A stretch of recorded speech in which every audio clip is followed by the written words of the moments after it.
Yeah, making the new IP is, how can I put it? It's just don't do it.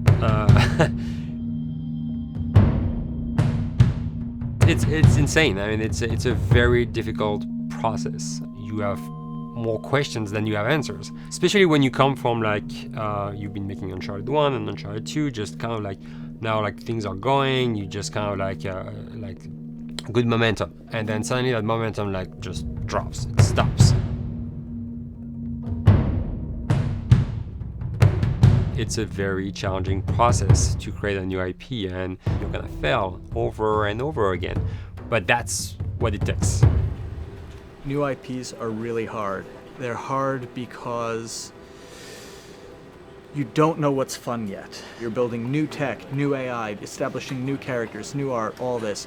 You don't get that controller in your hand for like 6 months to a year. You don't know what it is yet. I remember like ages ago coming on the project and what are the infected gonna do? Like, what are they gonna do? They're gonna behave like this. I'm like, okay, we're like trying to imagine what's gonna happen. Fast forward like 4 months, they don't do that at all because it didn't work, right? It's hard mode, right? Like it's game development on expert. There's a big thing about making a game, right? Which is a game has to be fun. You get your first build where everything's working. You got player mechanics. You can walk around the world. You can shoot. You can melee attack people. You've got the AI in there. They're very intelligent, very difficult, and it's totally not fun because they snuck up behind you and murdered you in a second, and there was no way to figure out what was going on. We're making a game, by the way. Hey, James.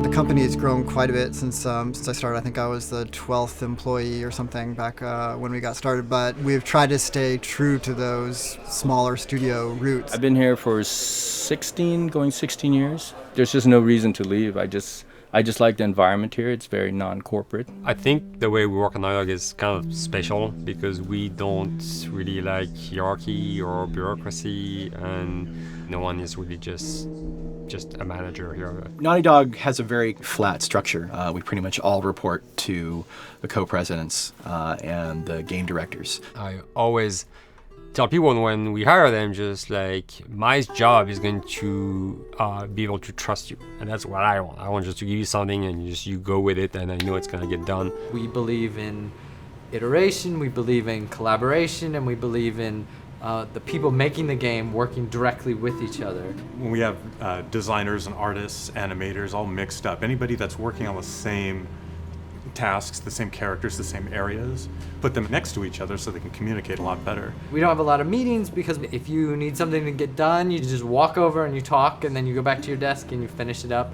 And I really like that. I like when I just walk in the office and I see just designers talking with the programmers or programmers over the animators and talking to them. I think that's when really the magic happens. Naugty Dog, we really try to cultivate a culture where anybody can criticize anybody else's work. And we encourage people to be blunt about it and not try to sugarcoat it too much. It takes too long to be nice sometimes.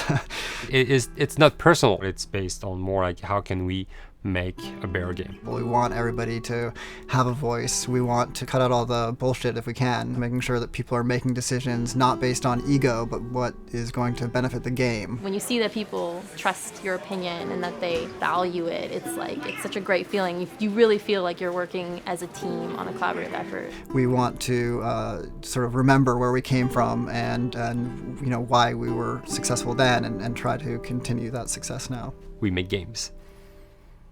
That's what we like to do. Back when Uncharted 2 wrapped up and we decided that we were going to build the second team and create a new project, we kicked around a lot of ideas. One of the very earliest ideas was to go back to Jak and Daxter. It's really near and dear to us. We really love those characters in that universe, and we think that there are some interesting stories still to be told there. We started to realize that it was not going to do justice to the franchise that the fans had fallen in love with. It would be shifting it so far in a new direction that we felt that effort would be more justified in developing a new IP. Neil and Bruce came to Christoph and I and said they wanted to do a post-apocalyptic game. I think the core essence of what they wanted to do, though, was to try to tell a story about two people and how their relationship evolved over the course of the entire game. That potential, oh wow, there is something very special about that game. This is going to be polished. Like, you're not sure if it's gonna work or not, and you have doubts. And like, should we be doing a game like that? Should we be doing a first-person shooter? Whatever. Like, you ask yourselves all those questions. And the creative director and the game director are the core of the team that have to really see eye to eye. That's why you have that balance between like Bruce and Neil, and Neil's gonna try to push the just the story and the characters, and Bruce is gonna try to push that with just the gameplay as well. And so it's kind of like those guys are just trying always to find the right balance between the two. It's a very delicate process. We feel that the interactive medium has an untapped potential to touch the feelings of the player. You have that connectivity, the fact that I'm actually in the world and participating in what's happening on the screen in front of me. It gives us some sort of advantage to make you feel connected with what's actually happening. At Naugty Dog, that's what we're trying to do, is pair story and gameplay together. If we can make you feel like you're actually with these characters on that journey, and you're invested in those stories and those characters, then you're feeling, in theory, the same thing that they're feeling. As the story evolved and took different shapes and different forms, the thing that was always there was Joel and Ellie. And because of that, everything kind of grew out of that relationship.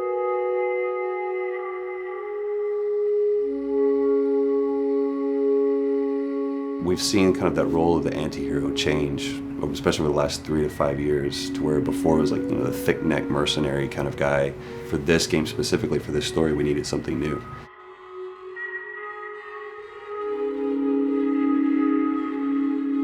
The reason we didn't want to make Ellie Joel's daughter from the get-go is because it wouldn't have anywhere to go. Of course, at that point, he'd be willing to do anything for his daughter because that is what a dad would do for his daughter. If they didn't even know each other at the beginning of the story, then we start from scratch. It's almost like the player has the same relationship to Ellie as Joel does. And we could take our time to build that relationship between these characters. And if we do it right, then the player will be feeling that same growth that Joel does. And we're kind of mirroring that emotional relationship between the two.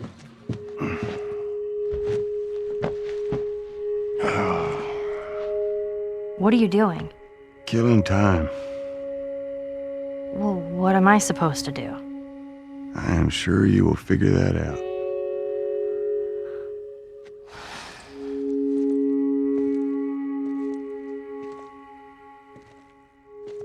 Your watch is broken. It's exciting that Neil wrote something like this, where he's like, I don't want to make the stereotypical characters. I want to make real people in this crazy situation and these forced to make decisions that are really tough. Like, what would we be like in those situations?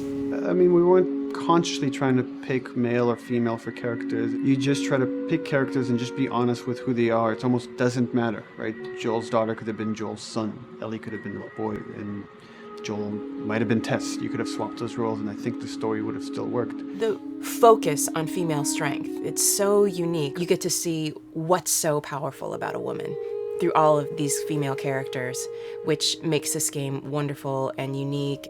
There's a crew of fireflies that'll meet you at the Capitol building. That's not exactly close. You're capable. You hand her off, come back, the weapons are yours. Double what Robert sold me. Speaking of which, where are they? Back in our camp. We're not smuggling shit until I see them. I want Joel to watch over her. Whoa, I don't think that's shit, the I'm not best Ellie. idea. him. How do you know them? I do think having a strong female character, especially like Ellie, is so rare in video games. And as a gamer, and more specifically a female gamer, it's frustrating to me because I'll see sort of the stereotypical female character where she's amazingly beautiful and huge boobs, and she's there to be either the love interest or just because they're like, well, we need to throw a chick in here. We've seen the strong woman or we've seen the weak woman. We haven't necessarily seen the empowered woman from this kind of standpoint. And there's that beautiful scene where Joel finds her inside the house and she's reading through this girl's journal going, is this really what they used to worry about? What shirt do I wear and what boy am I gonna go out with? You know, and to be met with those first world problems that we deal with every day and go, how trivial is all of this? I think it's gonna resonate a lot, not just with, you know, a female audience, but with a male audience as well. The thing that was intriguing to me after the fact is knowing that we're kind of creating a female action hero in a way, and this is her origin story with Ellie. To sort of be such a strong female character that is completely normal looking, regular t-shirt and jeans, and she's 14 and she is still a total badass, is really exciting to be a part of that. There's so few non-sexualized women in video games, especially in the main role, that we were kind of proud that we were creating one. It's very complex, and without the players knowing it, she becomes the protagonist by the end of the story. And that's why she's in the front of the box, and that's why we've been promoting the two of them together so much. Who's there? It is a dual protagonist game, and yeah, I guess I get nervous to think about it in that way.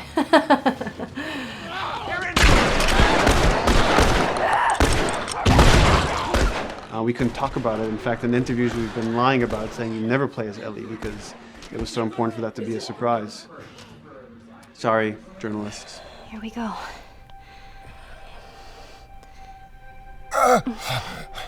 Sorry. Hold on. That's it.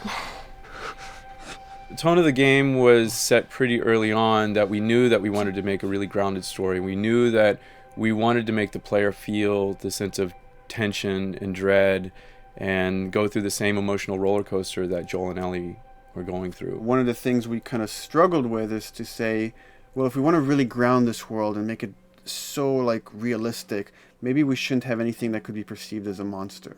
Maybe like by just having an infection that just killed people, and it's all about humans and how they deal with this post-apocalyptic society and how different people decide to survive. Maybe that would be enough. And what we realized is because we're making an action game, a lot of the storytelling happens on the joystick. And once we remove the infected, it's like all of a sudden now we can't tell the story through gameplay of what happened to the world. And that's where we kind of went back and kind of brought the infected back in, because it lets you see, once you're fighting them, the threat that people had to deal with that otherwise would just be very cerebral and people could talk about it, but you couldn't necessarily experience it yourself. In a novel that might work, in a game for us, in a specifically an action game, it didn't work. And from there, when we start kicking around those ideas, and we're just like, what would be cool just to play?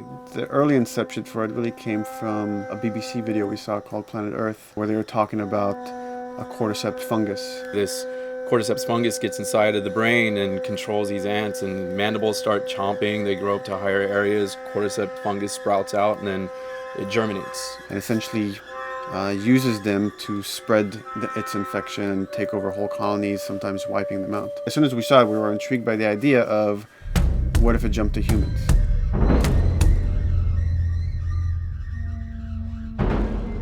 So what would happen? How would people react? What would happen to society? As we're trying to develop the look of the infected, we went through so many different iterations, some that looked really alien and subhuman, some that looked just essentially like zombies, and we couldn't find like an original place for them. But one of our artists just did this kind of photo mashup where he took a bunch of images of diseases or images of fungal overgrowth, and he kind of mashed it all together and he threw it on this person. It was a very iterative process, making sure that the fungus felt properly integrated, like it was part of the body, growing out of the body.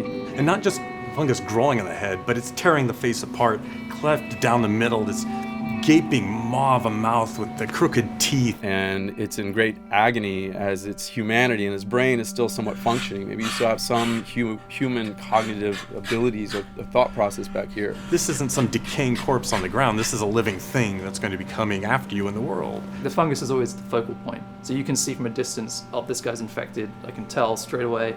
In fungus, they have these beautiful saturated colors, and we really like that conscious of this something so horrific that it's going to like stop at nothing. It's relentless force of death, and yet elements of it are beautiful. It's not just about gore. It's not just about everything about it being scary, because to us it's actually scarier when things on it are somewhat benign or somewhat beautiful. It was evident that we were onto something that was quite a bit different and something that we hadn't really seen before, which was eerily human but very disturbing. And it seemed so creepy and so unique that right away we gravitated towards it, and it's like, this is our base infected, everything should kind of come out of this look.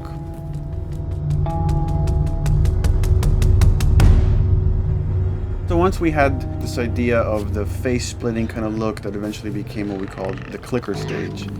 We went to great lengths to create a full biological cycle for these things. So in the early stages, you don't actually see too many signs of the fungus surfacing out of the skin. It's kind of underneath it, like people have lumps starting to show. The eyes will be kind of cloudy or lopsided because the fungus kind of originates inside the head.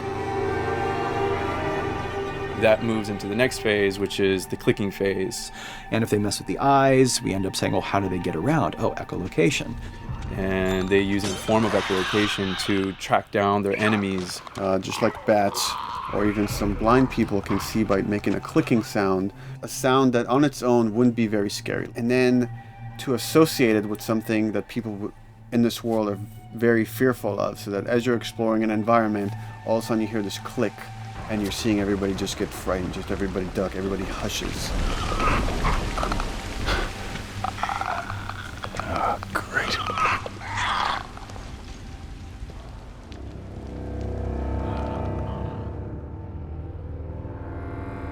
The bloater is the most severe of the stages.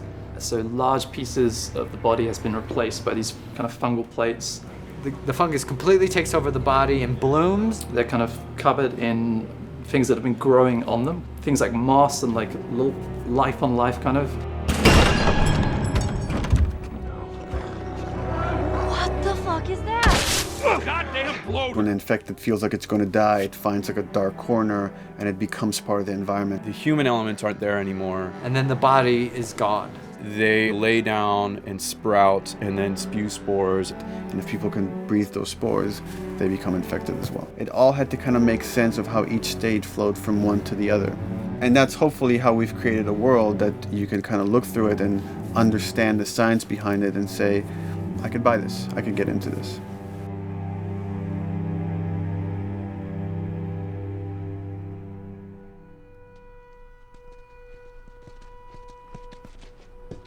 Mandatory evacuation. Evacuate to where? What do you think? Quarantine zone. See, some places got a heads up before the infection showed up. Most didn't. Over the course of Joel and Ellie's journey through this game across America, you find all these different societies, all these different enclaves, and you get to see how do they deal with the infected. Without the manifestation of this infection, you can't have these people making those interesting choices.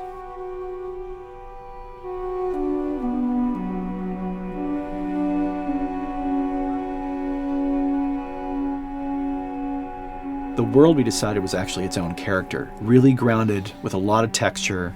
What happens, after 20 years of the fall of man, when no one's taking care of anything? This book called The World Without Us describes in detail how much fighting on a day-to-day basis we have to do to keep nature back. And once you stop doing that, how quickly nature can reclaim that. As they talk about New York, and how every day they pump water out of the subway system. That system breaks down. Within 2 days, a whole city is flooded. And once water gets introduced, then structures collapse pretty quickly. Trees will sprout, and wind will carry those seeds over, and gutters get clogged, and then when it rains, water fills up, and then pretty soon you have vegetation growing over there, and once you have vegetation, concrete breaks pretty easily for when there's a tree and roots breaking through that. Even some of the stuff we did on Uncharted, exploration of how temples were ruined.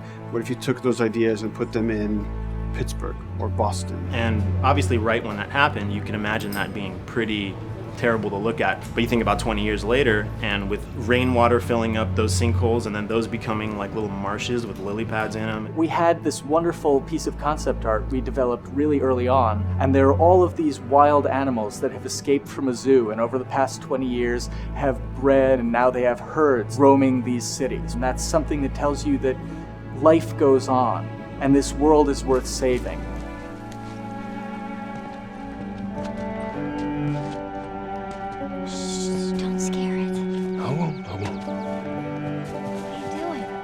There's something really pretty about nature reclaiming its domain once we are gone.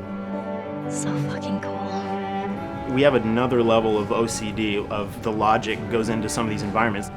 Water damage seeps into them, that creates some little moss growing on the floor, or a tree radiates energy from its base, and that over time starts to melt the snow around it. And that's the reason why you'd see those like rings of leaves showing through in the snow. That gives it that extra, believability. This is pitch art. I'll try to start with an idea that conveys sort of the feel of the environment. Something like this, very brushstrokey, very painterly. You can see not a lot of detail, just energy and conveying a mood. This is sort of just a conversation starter, and then this would be more of an actual space. So you start talking about, is this too tight of a space right here? Would the player even fit through there? Do we even want to include water? Those are conversations you start having a little bit later. And then it usually needs several more passes back and forth in order to be tightened up to be the experience that you would see in the final product. So, dude, I was actually trying to figure out right here, there should probably be some dead foliage. It might be cool to see some of the dead stuff around the edges of the green, or like even spilling out into the street. Maybe what we do is, in some of these areas, we use it as like a transition from the actual concrete to the side of the building, so like they're almost sitting on top of a bed of dead foliage, like that really rich kind of like orangey brown color. Sienna or something would be nice.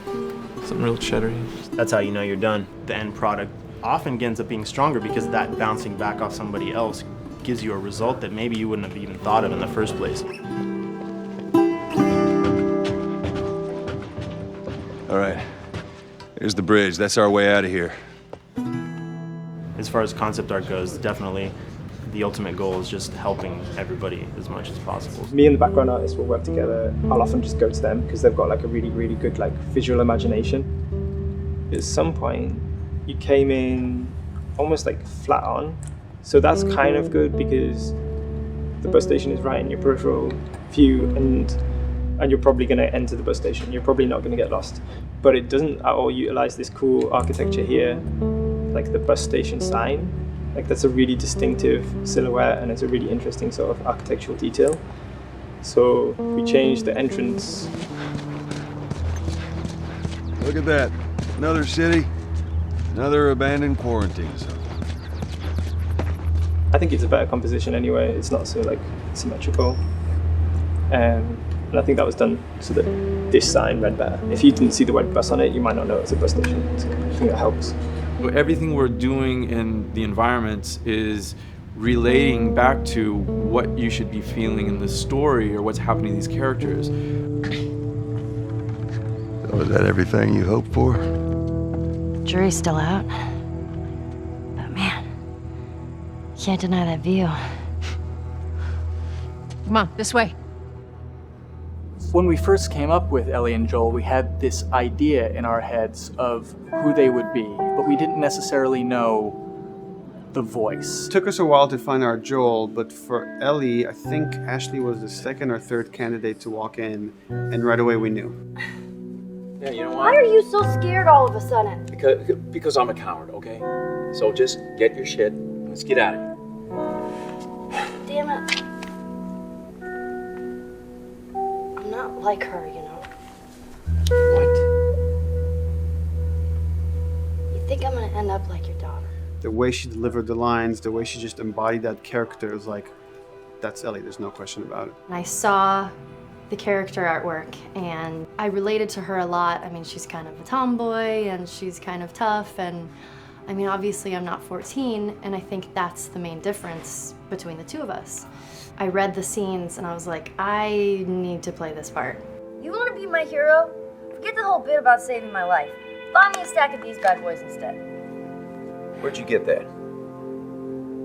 Back at Bill's. I mean, all this stuff was just lying around. And then once we had her, we said, okay, well, we're going to do another round. And we're going to have Ashley this time in the casting sessions. The chemistry of these two characters was imperative to get right. Troy was a really interesting casting for Joel because when you see Troy, he doesn't look like Joel at all. You know, he's so handsome and he had like, you know, the frosty hair and totally looked like Final Fantasy. And so I'm like, yeah, I don't know. He's like this tall, pretty. It didn't seem right. I walked into the room fully aware that I was the youngest person that they were seeing for this role. There was a line that was in the audition side that says that Joel has few moral lines left to cross. And so that became the anchor point to the character. But then as soon as he spoke and he had the grit in his voice, warm yet kind of dangerous. And his movement is just like you bought into it. Why are you so scared all of a sudden? Because I'm a big coward, okay? Now pack up your shit and let's go. God damn it. I'm not her, you know. What? You think I'm gonna end up like your daughter? Lily, you are treading on some very thin ice right now. It was Ellie and Joel. after he read, it was just like that was it. I've done some video games in the past, but to be handed the mantle of a franchise like this was a pretty big honor. Is she alive? She's alive. She's David's newest pet. Ah! Where?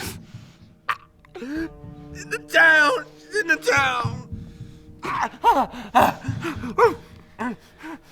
You mark it on the map. It better be the same exact spot your buddy points to. Neil pulled me aside one day, and he said, I have some ideas. And as you're well aware, Neil is a little twisted. He came up with this character, and I just jumped at it. It was such a departure from everything I've done here for Naugty Dog, to say the least. Name's David. This here's my friend James. We're from a larger group. Women, children. We're all very, very hungry. To be able to put on a voice that, hopefully a lot of people won't know, won't notice that it's even me. Because we didn't want it to be Drake. Drake eating people, that's a whole nother game. How did you put it? Tiny pieces. See you tomorrow, Ellie.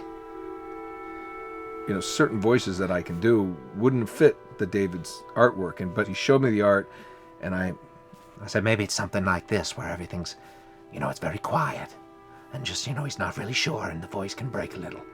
And he just looked and goes, yeah, that's it. So I'd love to tell you we hashed it over and we talked. No, it's just, I looked at the picture and I tried something. He said, yeah. A few weeks back, I sent a group of men out a nearby town to look for food. Only a few came back. And turns out that the others had been slaughtered by a crazy man.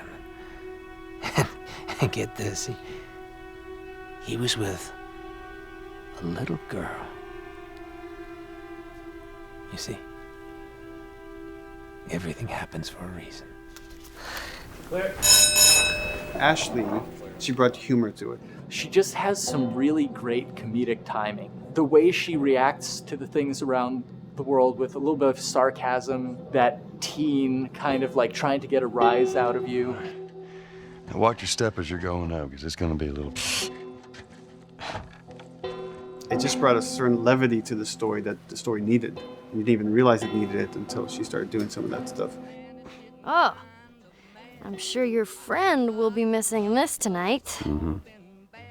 It's light on the reading, but it's got some interesting photos. Now, Ellie, that ain't for kids. Whoa! How the hell would he even walk around with that thing? Get rid of that. Well, hold your horses. I want to see what all the fuss is about. Oh, why are these all stuck together? I'm just fucking with you. Bye-bye, dude. Throughout the course of shooting over these past couple of years, Ellie and I have kind of morphed into each other, which I know sounds so cheesy. Neil always asks, he's like, well, what would you do in this situation? I think the most important thing that Ashley brought is a sense of capability to Ellie's character that wasn't there in the beginning. The very first thing we shot involved her being pulled out of a car and attacked, and Joel was supposed to go save her. It was written that Ellie sort of was just kind of watching on the side, just waiting till he was done, and I was a little frustrated because I was like, well, if this were real life, I would do something. We did a couple takes, and at some point she walked up to me and she said, I feel like I'd hit him. So we added in a part, like, right there off the bat, she's not just this damsel in distress. Right there, she wanted to fight back from her very first day of shooting. We didn't have it right initially. She needs to be more capable than initially we thought she would be, and actually that made us go back and rethink combat and rethink a lot of the areas in the game, and now she was going to take a much more active part.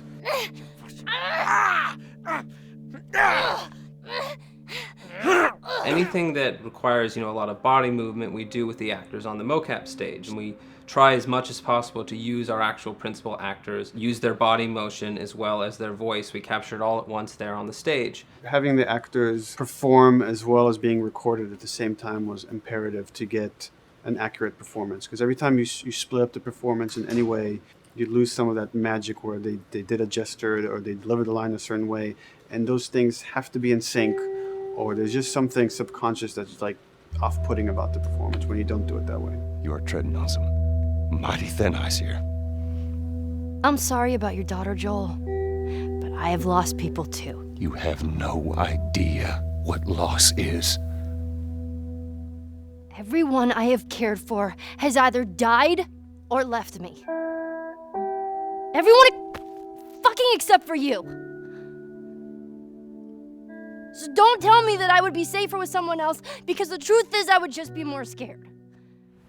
It gives you the most authentic, most realistic performance, because you're actually there, not just making your own choices, but making your own choices based on the other people that are involved in that scene. So you get this truly natural approach to things, and it shows up. It's like theater in the round. You can do anything from any angle, and the smallest, most subtle thing we'll be able to pick up. There's no place to hide. So you have to be as prepared as possible, because you have no idea which moments they're going to use. There are these little improv moments and little nuances that you get that probably isn't scripted, that just comes out of play, while they're performing. That mistake that is just blossomed into a really good idea. Did we improv on The Last of Us? Yes. Yes, we did. Doing this was a whole lot like being 5 playing in the backyard with a stick, and this is my machine gun, and and a pine cone is my hand grenade. It's all your imagination. I'm doing the exact same shit that I did 45 years ago. I just get paid for it now. We square. We're square. And get the fuck out of my town. I don't do a lot of voiceover work, so for me it was nice to be able to work off of your other actors. I can't imagine it working in any other way. I'd never done mocap before. I didn't know what to expect. The suits were crazy. Yeah, the suit gave me wedgies. Like deep wedgies that I had to pick out with my middle finger. Too much information. Just how damn sexy I look in a motion capture suit. I look like 10-pound of sausage in a 5-pound casing in that thing, man. Once you get past the fact that like everybody else and you look like weird clown people with these little dots and stuff, once you like give over to that, it really was pretty easy to make it just feel like you're in the moment and in the scene. Everyone that was on this is a slam dunk. This isn't just another gig to them. And that creates a really cool energy for people to really start experimenting and playing jazz. Floor is yours. And action.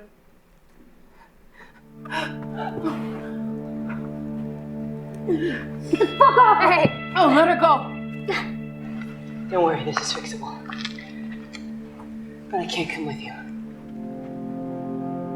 Well, then I'm staying. Ellie, I want Joel to watch over.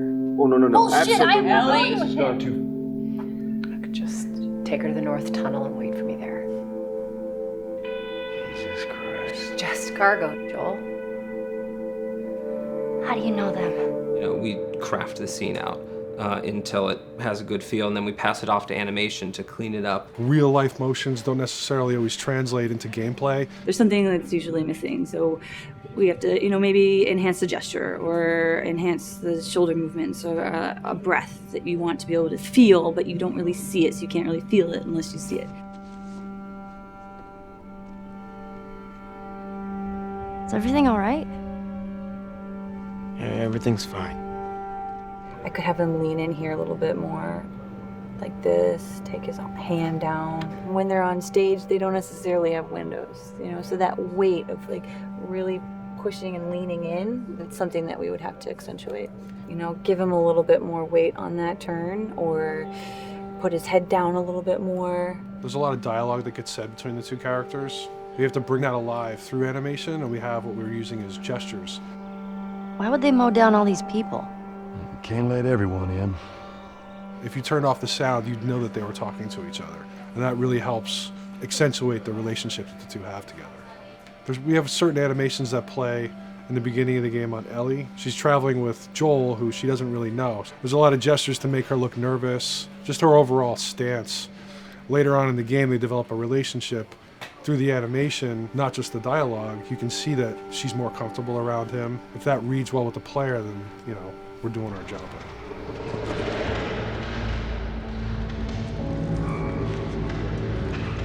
We want her to look scared when she gets a gun. We want her to look scared of the gun. So if she's gonna aim, she wouldn't be like super trained aim. She would be more like some scared. But at the same time, it needs to look cool and feel cool to the player that plays. It's really just these little tiny details that we're doing, and it's coming across. It's working out well. We don't do facial capture, we don't track eye movements on stage, it's just the motion capture data. Everything that you see on the faces is hand keyed. As you can see, this is all of her mocap data. And so when I'm doing something like this, I go back and forth to the performance that she was giving, and I watch just this section over and over and over again. So this is our default face, where I can make everything super extreme and make her all squinty and angry, turn her frown down. I can open her mouth, stick her tongue out. It's listen, watch, okay, where's her mouth at this point? Like, is it open? Is she making like a grimace? About Tess, I don't even know. Here's how this thing's gonna play out. You don't bring up Tess. Ever. Matter of fact, we just keep our histories to ourselves. We shoot all of it to just get the body motion, and then we'll do a second pass with the cameras. The scene's playing back on an overhead projector, but it's also playing back on a monitor that's attached to my rig. Sean and I would go to the stage and motion capture the camera filming the scene, and so he would get a whole wide shot, a whole close-up for the whole scene. You know, you can change your lenses, you can use your standard 35, 85, 50s, whatever, all that sort of live action camera cinematography, you can apply it on stage.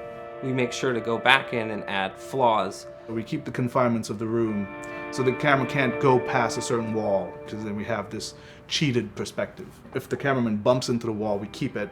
You know, missing focus hits when you're pulling focus, going too close to a character and reframing, those little moments in there kind of keeps it very cinema verite. If everything was too perfect, you wouldn't be able to put your finger on it, but you'd be able to feel it. It would just feel off. It's very much about grounding it, despite having, you know, the option to do whatever we want. Being able to place the cameras anywhere we want after the motion capture gives us both advantages and disadvantages. The biggest advantage is it means that we just have to nail the best performances we can get, and the luxury is that we can always swap it. The 3D world gives you limitless opportunities with cameras and movements, exposures, all that stuff. Most of these cameras are sort of set up like real world cameras. So we have lens, we have f-stop that will create the depth of field. We have aperture to, you know, set out, film back and all that stuff. A master, and then I have my close-ups, my over the shoulders, sort of just like a live action production. Let's go to camera 30 at the 23.458. Then I get that kind of weird, you know, bend across his back. The closer I bring the camera, the more bend I get, which is, you know, doesn't look right. It looks less cinematic than if I do that, which flattens the whole thing. And I'm trying to also catch Ellie. Like if you scrub a little more, catch her in the back here. So I want a longer lens of that kind of stuff. Since I've only had experience working with live action before I got into video games, it was a kind of a cool adjustment to be able to have this extra flexibility in post, to swap a line of dialogue for something different, even though that's not what the actors said at that time, and to be able to still have a close-up on them while they said it. You get to make it probably more perfect than you could ever make it in live action. How far are we gonna take As far as it needs to go. Where was this lab of theirs? Because our actors are both the voice and their body, they get to play, they get to try things, they get to work with our director to kind of come up with new ideas, or even our director will have a new idea on the spot that wasn't there in the script, but realizing when he sees it, oh, well, this would actually be better, this might feel better. And those changes all just happen organically there on the set. He could even lead straight into his thing. It's like, no shit, yep, Ty, we wanted to do that, so we rented 2 Harleys and drove cross country. Keep it pretty succinct, like we got the bikes, rode them cross country. Cool. It's shocking to me that this is Neil's first time directing. There was a specific tone and a specific approach that Neil and Bruce wanted to take with this. It just came down to there's nobody who knows the story better than you, and then there's nobody that knows these characters better than you. Why don't you just do this? He and I actually had a conversation about it. He says, I think I'm going to try this myself, and I'm not sure. Neil was fantastic. The floor is yours. Okay, so remember, you've been running away from this turret-mounted truck. If you come to this dead end, you're going to look up and see a potential way out. And action. Check it out.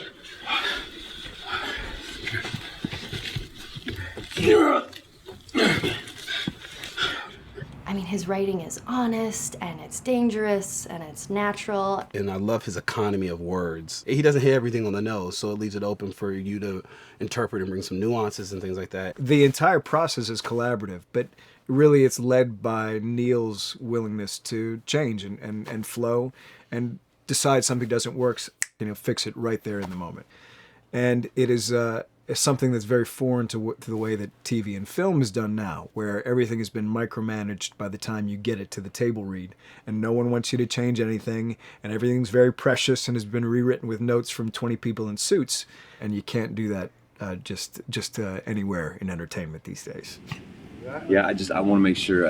I think I swung too far over to this way, and now it's a little bit of making jokes about it. And I need to bring it back to center a little bit. There's one scene in the game where we see Joel not as a ruthless survivor, but as a father. I knew from the very beginning that he was going to lose his daughter, and I just told Neil, I was like, when that day comes for us to shoot that, I need a heads up. About a week before, he said, it's time, we're going to do that scene. I was like, okay, because I knew that I was going to have to go to this place that you don't really want to go to as an actor. You want to find some aspect of reality that you can empathetically draw from, Troy and I were both kind of just like walking around for a while and just kind of getting into the zone, and well, my grandpa died when I was 8. He was like my dad, and so that's always what I use to get into that place. I started recalling all those memories and starting pulling up all those feelings, and they're just right underneath the surface. When I walked back in, everyone realized that something was different. They kind of calmed down, You could feel the energy just drop a little bit more. It was brutal. I lose my shit. I mean, just completely break down. Don't do this, please, God, no. Oh, God, no!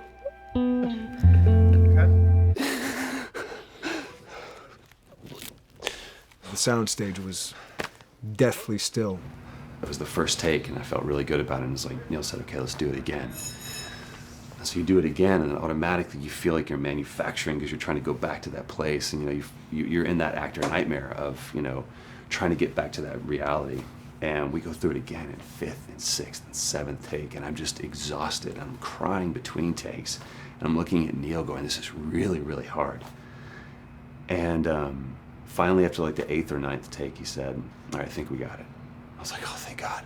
And I went outside, and I was just jacked up for the rest of the day. I mean, a wreck emotionally. But we got it. Then 2 weeks later, he calls me. And he says, so we need to reshoot a scene. I'm like, cool, what scene are we doing? And he just looks at me. I said, dude, don't do this to me. And you can either at that moment throw your hands up in the air and say, fuck this, and walk away, or you can say, okay, this is an opportunity to get it more right. I'm like, okay, all right, yeah, you don't think you got it? I'm gonna show you that you got it. We've got it in the can. And so we go through it again, and it just feels fake, feels artificial. And Neil goes, go through it again. We start doing it again, and I'm getting madder and madder with each take. And finally, about the fourth take, Neil comes over to me, and I love him so much. He goes, so I'm picking up on some resistance. I was like, you're damn right you're picking up on some resistance. We've got this in the can already, and we're just wasting our time, and we're wasting all this effort and energy. And then he started talking me through the scene. And he was like, what I need you to do is I need you to just strip yourself of all these ideas, and I need you to hit this beat, and this beat, and this beat, and this beat, which just makes it sound so mechanical, and it's such an emotional scene. So we start going through it, and literally I am mindlessly doing these things at this point. Okay? I know it hurts, baby. I know. So I'm gonna lift you up. I'm gonna lift you up. I'm gonna get you over here. Come on, baby. Come on, work with me, please. God, baby. Sarah. Sarah! Don't do this to me, baby. Don't do this to me, baby. Come on. And he stops, he goes, now we got it. And I realized that the reason why I wanted that first take to work was because I wanted everyone to look at me and go, wow, what an actor. And that's not what the scene needed. Those moments where you just have to sort of calm your ego down and just go back and do your work. That scene actually works, not because of me, but in spite of me.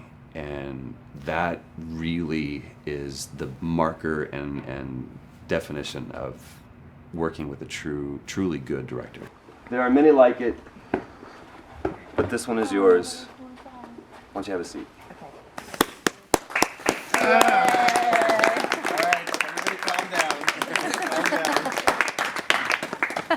Thanks, guys. The director's chair. Working on the project, we knew we wanted to have a pretty minimalist soundtrack. And we had a folder where we just throw music in there. Looked at the folder one day and we saw, we have a lot of stuff here from Gustavo Santaolalla. We're looking for a composer. What if we reached out to him? Oh, no. Sarah. Move your hands, baby. I know, baby, I know. Listen to me, I know this hurts. You're gonna be okay, baby. Stay with me. I want to pick you up. I know, baby. I know it hurts. Come on, baby. Please. I know, baby. I know. Sarah. Baby.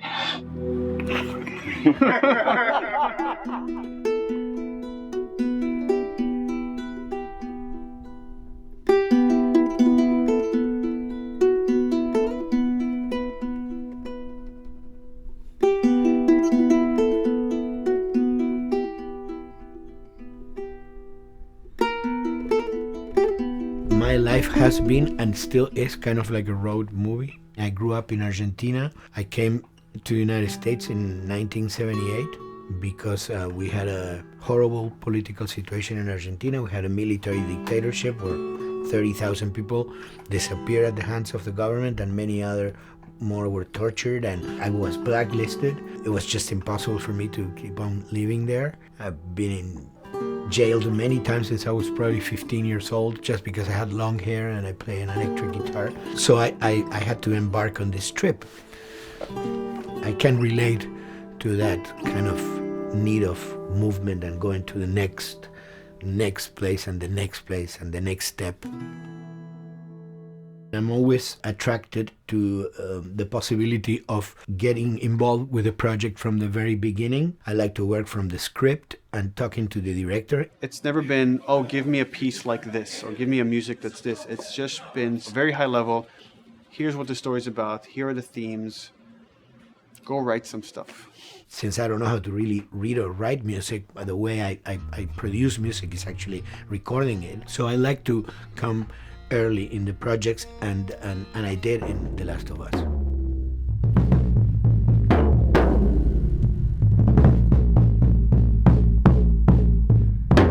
One thing that was fantastic from the very, very beginning was the freedom I had to try and to do whatever I felt could work, you know?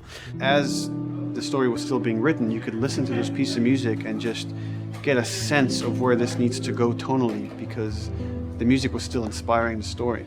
So that was the great thing of having the music written so far in advance. And at the beginning, I mean, I was going really out with some things, and sometimes some of those things were the ones that they liked the most, you know? So I really felt very motivated to work, and I enjoyed immensely working. It was this very organic back and forth experience where one element was inspiring the other and vice versa. I needed to go into some more dark places, more textural and not necessarily melodic.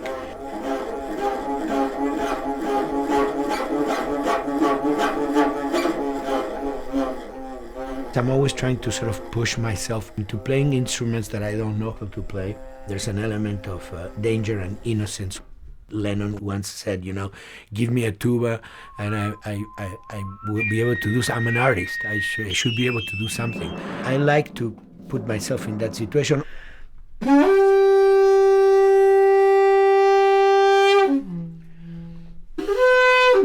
So these are just PVC pipes, the one used, you know, in constructions.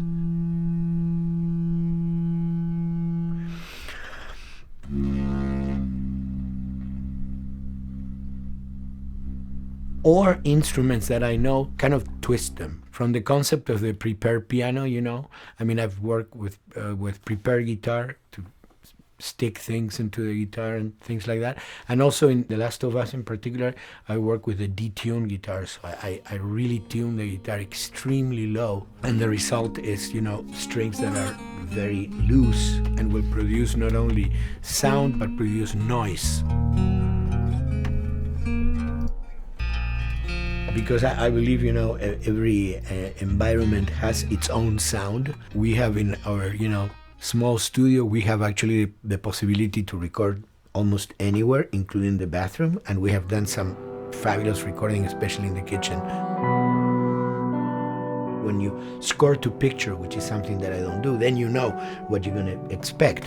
But when you provide people with music, like I've done in all the films that I've done, and then you see it, how the director decided to use that, you know, in what particular way he uses or where they edit it. It's always fascinating to me. I watch a scene and I'm going, you know, it's fantastic how they use this piece. I would have never, of all the music that I've done, probably I would have never used this piece there, but it works, you know, great. So I like that feeling of a collaboration.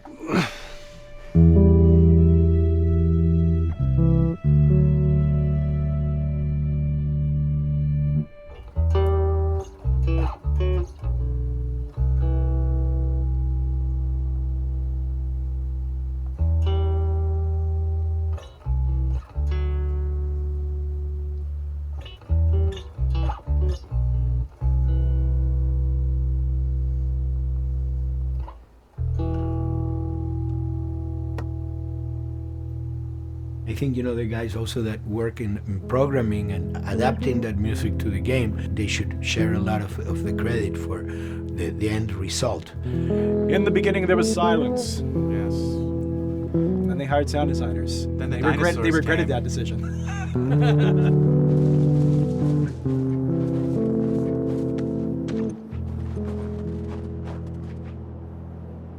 Hold it steady. Ha! Got you!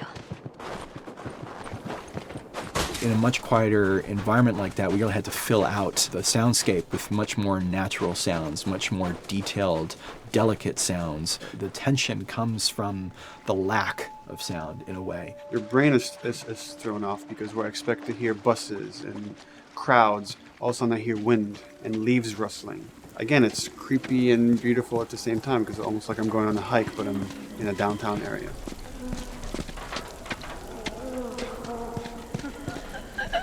Get up over this truck. Let's see what we can find. To Neil, I mean, we were going through the iteration, so he just did not want, like, yells and screeches and what he called like, kind of witchy qualities, the cackling witch. He didn't want anything like that. It was a little bit of a head scratcher to figure out, okay, how do we make it sound human but not human? Yeah. We really did not want to use any animals. We wanted these all to be human. Derek and I basically decided to hire a couple of voice actors who did some interesting work vocally to come see if they could come up with something. And we worked with this girl, Misty Lee. She started giving us these really great screeches. And that's no process. Yeah, that's just her voice. And it started going into this little click. We also used a little bit of Phil's voice.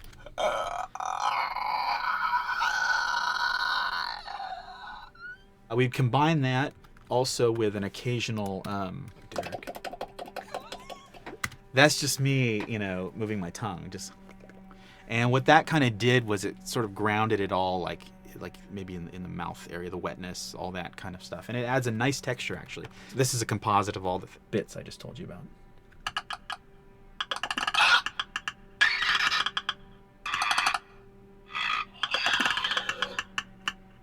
Sounds like a Snapple bottle. Oh, the lid? Like the lid, yeah. That's a good idea. Fuck, where were you guys like months ago? Why didn't we think of that? Why did we think of that?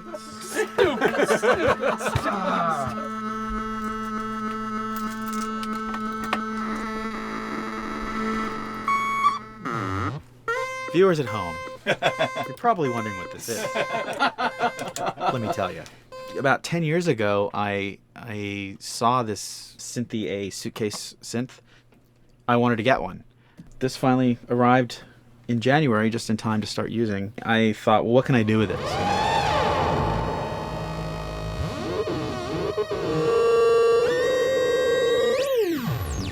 In Lakeside, there's a whiteout that happens, and this thing has a noise generator, which gives really convincing wind sound.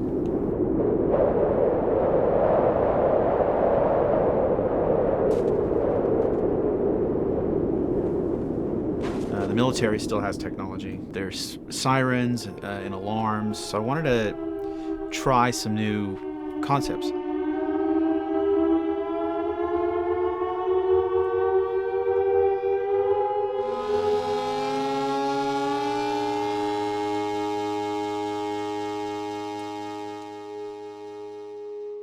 Man. What? Nothing, it's just... I've never seen anything like this, that's all. You mean the woods? Yeah. Never walked through the woods. It's kind of cool.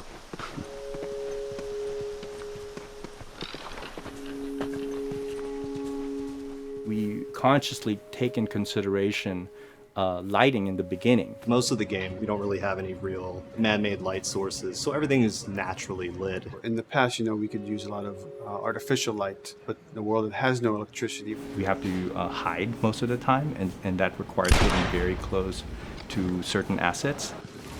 Just stay back.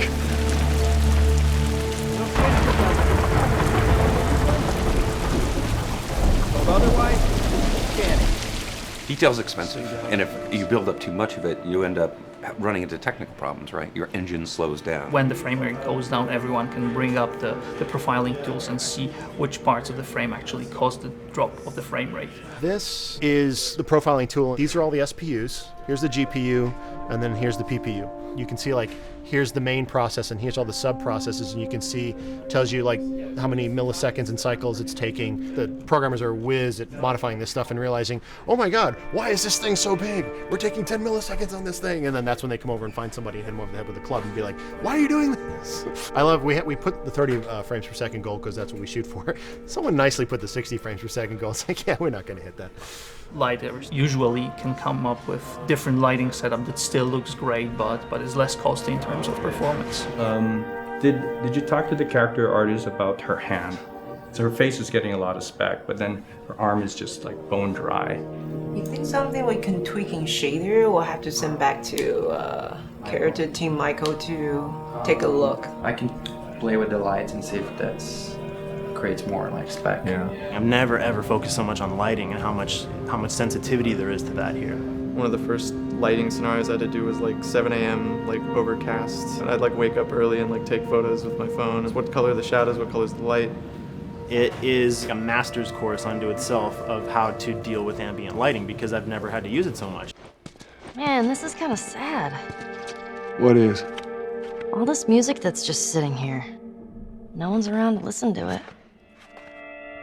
I don't know. It doesn't seem right. All the characters cast soft shadows onto the environment. Even when there is no direct sunlight or no direct light sources, we still have nice fuzzy shadows. When you're walking down the hallway and you see your soft shadow goes along with you projecting on the wall on the environment, that make everything look real.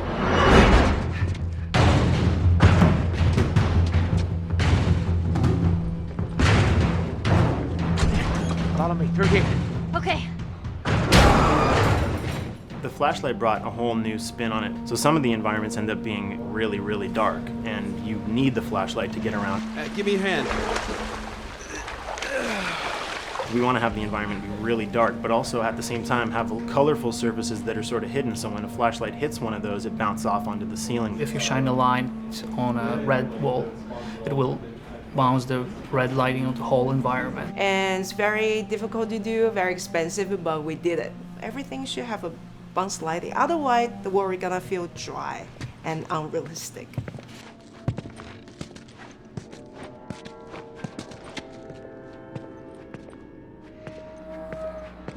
I guess this is where the assholes sleep. I mean, slept. This engine is really driven in a way towards a very high level of cinematic control over each frame. And hopefully, if we achieve our goal, you'll see it is beautiful. There are these truly beautiful moments amid all this chaos and destruction. Yeah, once we're done with this whole thing, I can teach you how to play guitar. What do you say, huh? Come on.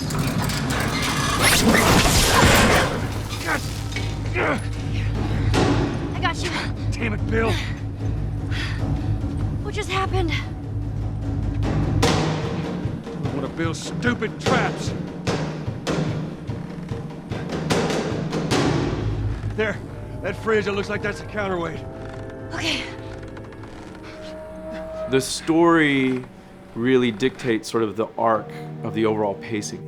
Storytelling would always want to be subtle. They would always want to keep the world grounded in reality. But gameplay has requirements where the player needs to see this thing. The player needs to immediately know that the enemy is attacking, that this room is dangerous, that this room is a puzzle that you have to solve. What are the things that we can do on the joystick to make you feel the same way that these characters are going to feel when we get to this next pinch point in the story? There's a turn in a scene that we need these characters to take, and we need you to feel it or understand that, and that means you have to play it.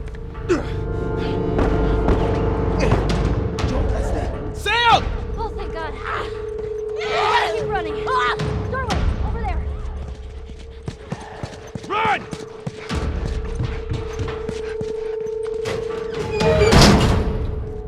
We really want to make sure that there's that contrast between the negative space and then the high tension spikes.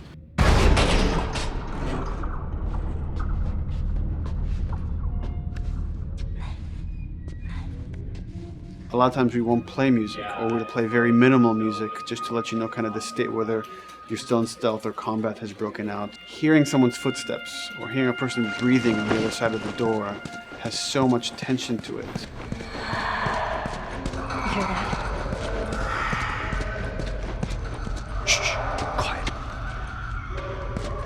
You feel the tension of the world, make you question whether you want to engage with these guys or kind of try to stealth around them. That's another reason why we don't have traditional cover in the game. You smoothly move around everything, contextualizing with the environment, but you're never locked down. We want the player to, with that crafting system, with the scavenging system, with all of the abilities available to them, to constantly be moving around and changing as the moment arises. Gameplay is all about, I have a limited set of tools, and how am I going to use those tools and those limitations to overcome this obstacle in front of me. And that obstacle might be infected, might be another class of humans that wants to kill me for a bottle of alcohol in my shoes.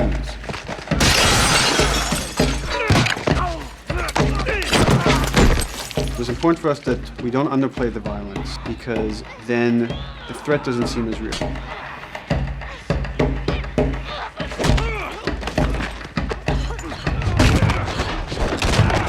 We see video games as this incredible medium to tell stories. We want to treat it as equals to books or comics or TV or movies. This is subject matter that would not be considered out of the ordinary to tell in one of those other forms of entertainment.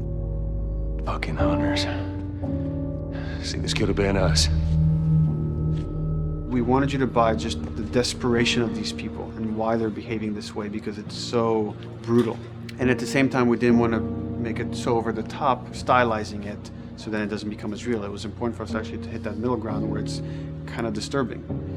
That glint that's happening on that curvature, it'd be good if there was a way that we can guarantee that from this angle, we're seeing it. It seems but really it's flat. Overall too bright and opaque. Yeah, looks like paint. Yeah, see, the blood on the ground works really well. It's something about the other shader is messed up in this environment. We got to fix that to unify the look. Shouldn't make you giggle or laugh or any of that. You should be kind of appalled by what you have to do, but you understand why you're doing it.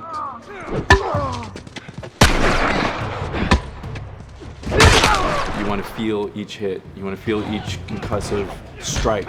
Lives are at stake. You want a death animation to have impactful performance, not just have a guy keel over in a ragdoll. In real life, a guy hitting a guy takes a half a second, but in the game world, you want that to be as instantaneous as possible. I live my whole life in this very ugly test level. I basically just fight dudes in here all the time. Almost every move is divided between like an intro and a swing. And one of the many things I have to end up doing is like counting frames and being like, okay, on frame 18, I want you to get out of here. I want you to be able to start moving. Every hit reaction that an NPC plays, they are not necessarily in the correct pose. When you strike them the next time, we just pop them with a 0 frame animation change, which is usually kind of a no-no, you know what I mean? Normally you want characters to blend smoothly and realistically into animations. But what we found is that you can cover that pop up with a heavy impact. They can go from almost any pose into the pose that the impact starts from, and your eye just covers up the transition for you. So if you throw a brick at a guy, it puts him in this like kind of staggering stun state. And that changes the moves that you do when you come up and punch him. So now I'm gonna come up and punch him, and now when you're punching him, because you've hit him down, you get this like auto aim moment where you get like a free headshot. I try to make it so that, you know, if you kind of know what you're doing, that you can set yourself up for 1 + 2 = 3. Right here! Memory on a console is a very precious resource. All of Joel's animations with every weapon, all the NPC animations, the stealth kills, you know, all of that stuff happening need to fit within a 4 meg to 5 meg memory footprint. This is a list of everything that's loaded in game and how much memory it's taking, because memory is our most precious resource right now. So we have a level, we call it the bookstore, it's in Hunter City, and this is a zone, for example. So when I set an AI to this zone, he will never leave its boundaries. I want guys to guard this exit where you have to go through, so I'll zone a couple guys around there to make sure that they, you know, they can fight you and use all this cover, but they want to stay around this door. This is another key component of the AI, is what we call the nav mesh. This defines the overall play space of where an AI knows he can or cannot go. Hey look, that's where a cover used to be, and there's a hole cut out for it. I gotta fix that. Here's some other wonderful things. See these little red polygons? Yeah, that means they're not linking right for some reason, so that means they can't really walk through here properly. It's a bug, and I need to fix it. Welcome to my life.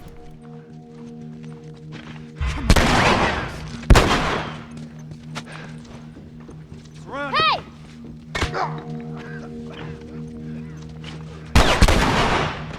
If you look at a lot of games, NPCs are usually only alive for a few seconds before the player ends up shooting them and then they're dead. We want our guys to be much more dangerous and much more threatening, which means they have to be alive for longer. They need to exist in the world for longer, which means you as the player can witness them acting out their behaviors for longer.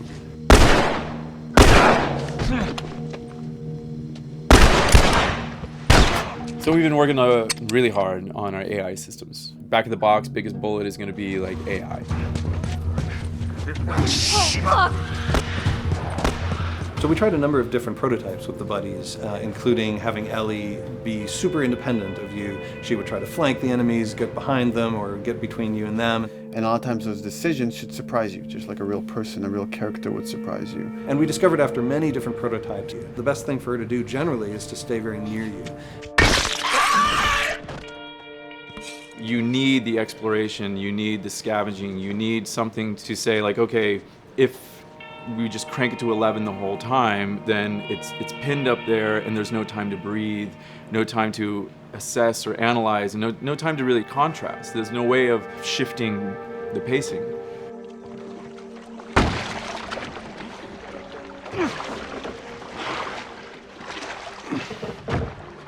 Puzzles are really weird, especially like Naugty Dog puzzles. I think they're very simple and satisfying. Most of this puzzle is strict exploration. You can see the ladder here, you can see the pallet there, you can see a clear route up to the ladder. So you're like, okay, maybe you have to get Ellie to the pallet, push the pallet over to this side, and like Ellie will climb up and lower the ladder. So that whole part is like, that's not a puzzle, that's not regarded as a puzzle, but when you feel like you've got to the solution and you're like, okay, I'm going to climb this ladder, and you climb it, and it breaks off, hopefully then the player will feel a little bit stumped and they'll be like, I'm not really sure what I am meant to do now, and so this is where the puzzle starts. Hopefully at this point, like all of the elements that the player needs to solve the puzzle are very familiar to them because they've been through the previous exploration beats. They're improvising with elements that are at their disposal. That's a really sort of like strong theme throughout like The Last of Us. So like you're a survivor, you'll take whatever tools you're given and you'll use them in like creative ways to survive.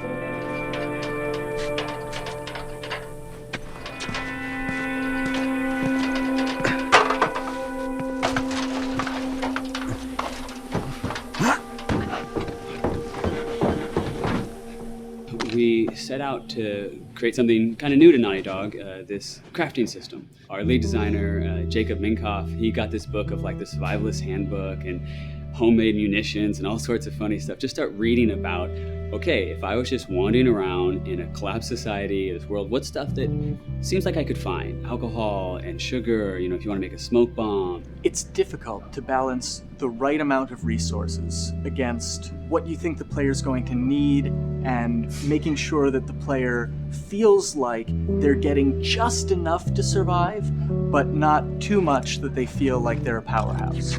We wanted you to be forced to make some choices in the world that showed how depleted the resources were. So if there's a particular point in the story where the characters are having a particularly difficult time surviving, then we want you as the player to be finding fewer items, farther apart, harder to survive. We will item starve you at the same time that those characters are feeling starved and worn out. Then you expose something to them. Oh, here's a cache, and if I can just get into that cache. Oh, look, there's a wealth of things in here. God, I was so worried. My health was low. If I had run into a combat, because it's always that thing in your head, it's that Hitchcockian thing about the danger that you see is less meaningful than the danger that's in your head.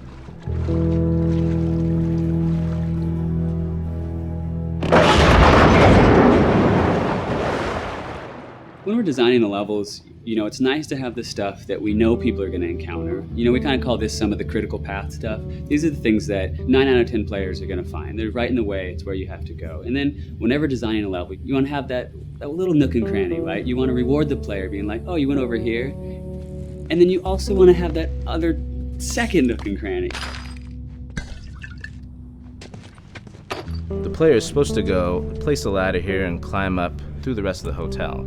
But what they can also do is shimmy across this area, and I place a really cool like upgrade, kind of off the beaten path to reward players for exploring. So if they come all the way over here, they're gonna get this really cool training manual. It's a funny little bit of trivia. The HUD system, not the menus, not like when you hit start and stuff, but the actual HUD system where you see the reticles and stuff, was literally created for an E3 demo early in Uncharted 1, and that's been our HUD system, the foundation of our HUD system for the last 4 games. First time in Naugty Dog's history, we hired Alex. She's awesome, and she's got a really good understanding of UI and how it applies to games. The thing that I hate about any game's UI is when it pulls you out of the game for too long. No one wants to spend time in menus. Nobody loves UI, if we're being honest. Like, weapon slotting has probably gone through more iterations than any other system. The stuff that we finally ended up implementing, you press select, you get into this menu, then you D-pad left and right through the slots, and then D-pad up and down will change the weapon, and then just, you don't have to press X or anything, you just select out of it. When you're still, like Joel is here, that's fine, but then as soon as you get into an actual situation, so I'm gonna go over here and cause some trouble. Okay, so here they come, oh god. All right, so now I'm out of ammo. Now I need to like get back in that menu. I have to like run away from them, get into the menu, get out of it. And it ends up feeling like super clunky. Like again, okay, I'm out of ammo again. Get out of here. I need to take out one of my other long guns. And now Bill's in trouble. Bill's in trouble over here. And I've got to like I'm in a menu now and it's like, oh shit, whoever designed this UI is so bad. Like, what were they thinking? Bill's gonna die. In theory, it worked, but then in practice, it felt a little clunky. We wanted it to be the absolute minimum amount of button presses. You don't say to yourself, oh, I'm never gonna be able to do this in time, so I'm just going to give up. I'll die, I'll restart, let me try again. You want to always make the player feel that there is a way to survive. They can just do this fast enough. And like what's gonna go in now, if you just left, right, D-pad through this stuff, you swap out your guns, like between long gun and short gun. If you're now on this gun and you were to hold X to pick your gun. So it all happens within the same system that you're using to slot the weapons. The first iteration that I did on that was awful. It just took way too long to get in. It was just a mess. QA was so upset at me like all the time. I'm sure they hate me now because of that system.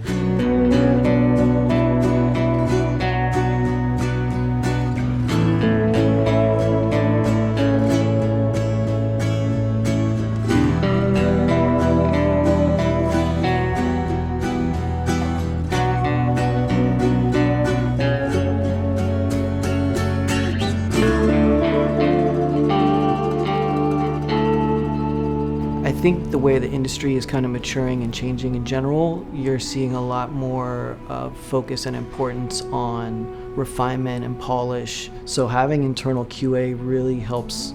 The industry is kind of changing from QA being this like tighten up the graphics on level 3 bro kind of vibe to like really being a more technical, mental investigative job. On the publisher side, it's more reactive towards the code being delivered in a stable, controlled environment. Whereas on the developer side, especially at Naugty Dog, we are going beneath the art and the design. We're given enough weight where we can go up to somebody and be like, look, you have to fix this. Why? Come over, I'll show you. That kind of feedback, I would love to be able to say like, that was us, but it gets so diffused throughout the iteration process that you're just kind of like adding your I guess like genes into the gene pool and then just seeing what happens, you know what I mean?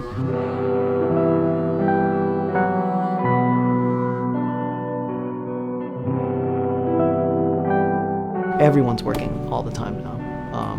But like I tell people, like 7 weeks and then you can have tons of time off, enjoy the sun, you know? But for now, it's like, this is it for everybody.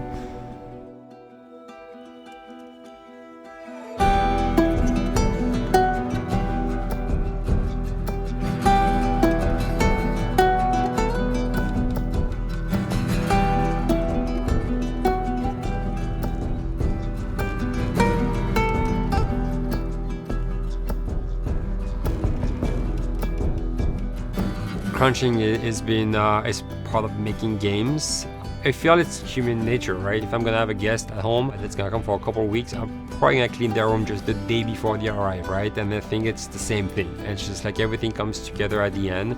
I personally enjoy crunch. I think you get this like absolute laser focus because it has to come together. There's a camaraderie that also comes There's a camaraderie, totally, yeah. The vibe is everywhere, you know what I mean? Everyone's kind of like giving it 150% at this point. We're getting there, right? You start to get these glimmers, and I don't think anyone who doesn't make games realizes how late in the process you get those glimmers. 1 week before we shipped that press demo, we're all like, this kind of sucks. What's going on here? It's like, we need to dig down and find this. And in 1 week, like 1 week, the fun came together. Like you're shooting at a guy and then somebody flanks you and you hit him and you avoid the other guy who's shooting you, and then you flank and go behind cover and you're like, oh, that 5 seconds in that 15-hour game was really, really fun. How do we make that 5 seconds happen thousands more times? My favorite video game is making video games. It is as challenging and as complex and as interesting. If we had to like try all the things that didn't work, what's hard about crunch? It's like marching through that swamp of it not working. I mean, nothing's ever really final because you can always make something better, always. So we're constantly changing and constantly reiterating and trying to make it better and better and better, pretty much until we ship. As an artist, you're never really happy with your work. You could be given like 100 years to work on something, you'll still find things to nitpick and things to fix. Yeah, you can work on the game for 10 years and you'll still be crunching at the end. So it's like, okay. All of a sudden, it's like getting ready one morning in the shower, and I was just like, oh yeah, I'm about to ship another title, and this is going to be a really good title, and it gets you excited, and you're like, all right. Do I think the game's gonna be good? Yeah, it's gonna be awesome. I think it was good a little while ago, and now we're gonna make it extra kind good. of amazing. Yeah. What it will take to get there in these next 5 weeks, it's gonna be a lot. I'm excited. I have faith. Every time we're shipping a game, it's terrifying. You just hope for the best. You don't know, right? I mean, people have different opinions. We have to go with our guts, and I trust the team just to pull it off.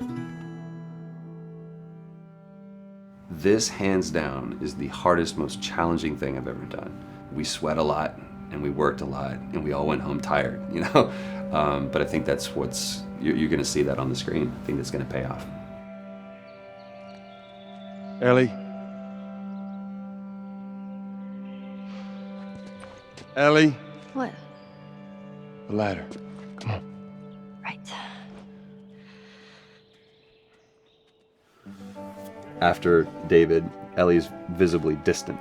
You could have done a cutscene to show, hey, you're being very distant, and she's not responding, but to also do that in gameplay to where it's something that you've done just countless times throughout the game with, you know, let me boost you up here, get the ladder, bring it down so we can do this systemic thing, and the character responds with that, and you have to actually go over to her and go, hey, come on, the ladder, we've done this, let's do this. It's a subtle choice. Like Bruce and I talked in the beginning, is like we have these mechanics, how can we exploit them in a narrative sense? And that's one of those opportunities.